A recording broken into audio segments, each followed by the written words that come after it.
یہ بات ہے اس سال کی جسے تاریخ عام الحزن یعنی غم کا سال کہتی ہے۔ کہاں ہے وہ ہمت جو اس شخص کا ساتھ دے سکے جس کے سر سے اس کے چاچا ابو طالب اور اس کی وفادار بیوی بی بی خدیجہ رضی اللہ عنہا کا سایہ اٹھ چکا ہو۔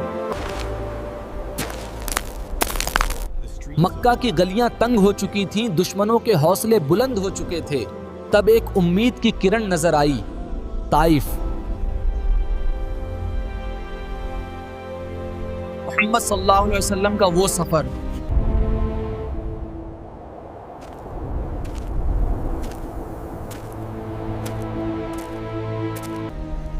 شاید یہ زمین اللہ کے نور کو قبول کر لے۔ جہاں انہوں نے سوچا تھا کہ شاید یہ لوگ اللہ کا پیغام سنیں گے، لیکن طائف والوں نے کیا کیا؟ مارو اسے، شہر سے نکال دو۔ ابو طالب کے انتقال کے بعد قریش کے سرداروں کو کھلی چھوٹ مل گئی تھی۔ جو سازشیں وہ پہلے چھپ چھپ کر کیا کرتے تھے، اب کھلے عام راستوں میں کانٹے بچھانے لگے۔ دیکھو اسے، اب اس کا کوئی حامی و ناصر نہیں بچا، اب ہم جو چاہیں کر سکتے ہیں۔ ان کا مقصد بس ایک تھا، اس آواز کو ہمیشہ کے لیے خاموش کر دینا۔ اب دیکھتے ہیں محمد کو کون بچاتا ہے۔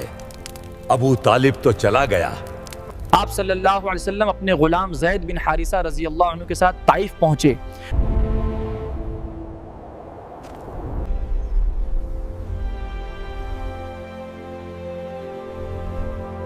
وہاں کے 3 بڑے سردار سے ملے، امید تھی کہ یہ لوگ حمایت کریں گے، مگر انہوں نے وہ کیا جو کسی مہمان کے ساتھ نہیں کیا جاتا۔ اگر تم سچ میں اللہ کے بھیجے ہوئے ہو تو میں تم سے بات کرنے کے لائق نہیں، اور اگر تم جھوٹے ہو تو میں تم سے بات کرنا اپنی توہین سمجھتا ہوں۔ انہوں نے نہ صرف دین کا مذاق اڑایا بلکہ اپنی اوقات بھی دکھا دی۔ بات صرف انکار تک رہتی تو بھی ٹھیک تھا، مگر ان بدبختوں نے شہر کے آوارہ لڑکوں اور غلاموں کو آپ صلی اللہ علیہ وسلم کے پیچھے لگا دیا 3 میل تک۔ جی ہاں، 3 میل تک وہ آپ صلی اللہ علیہ وسلم پر بھی پتھر برساتے رہے۔ زید رضی اللہ عنہ آپ کو بچانے کے لیے ڈھال بن گئے، ان کا سر پھٹ گیا، مگر پتھروں کی بارش نہیں رکی۔ زخموں سے چور ہو کر آپ صلی اللہ علیہ وسلم نے اتبا اور شیبہ کے باغ میں پناہ لی ہے۔ جسم سے خون بہ کر جوتوں میں جم چکا تھا۔ وہاں بیٹھ کر میرے نبی صلی اللہ علیہ وسلم نے جو دعا مانگی وہ آج بھی عرش کو ہلا دیتی ہے۔ اے اللہ، میں تجھ سے شکایت کرتا ہوں اپنی کمزوری اور بے بسی کی، اور لوگوں کے بیچ ذلت اور رسوائی کی۔ اے رحم الراحمین، تو ہی کمزوروں کا رب ہے اور تو ہی میرا پروردگار ہے۔ تو مجھے کس کے حوالے کرتا ہے؟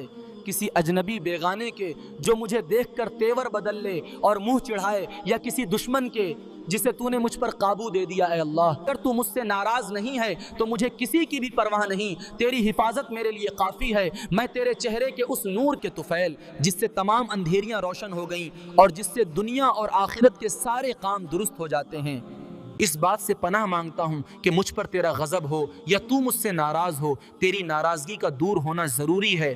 جب تک تو راضی نہ ہو جائے تیرے سوا نہ کوئی طاقت ہے نہ کوئی قوت۔ انہوں نے دشمنوں کے لیے بد دعا نہیں کی بلکہ اپنے رب سے شکوہ کیا، جیسا کہ صحیح بخاری میں آتا ہے، جب ظلم کی انتہا ہو گئی تو آسمان سے جبرائیل علیہ السلام اور پہاڑوں کا فرشتہ حاضر ہوا۔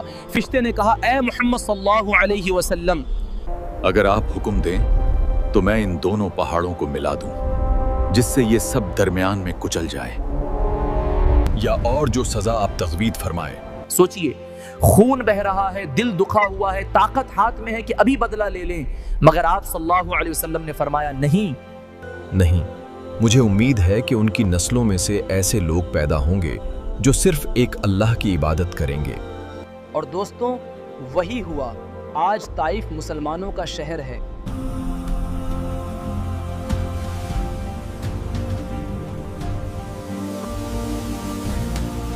طائف کا واقعہ ہمیں یہ سکھاتا ہے کہ جب دنیا کے دروازے بند ہو جائیں تو اللہ کا دروازہ کھلا رہتا ہے۔ آج ہم ذرا سی پریشانی میں اللہ سے شکوہ کرنے لگتے ہیں، اور وہاں نبی صلی اللہ علیہ وسلم نے پتھر کھا کر بھی صبر کیا۔ ویڈیو اچھی لگے تو لائک کریں، شیئر کریں۔ جزاک اللہ خیرن۔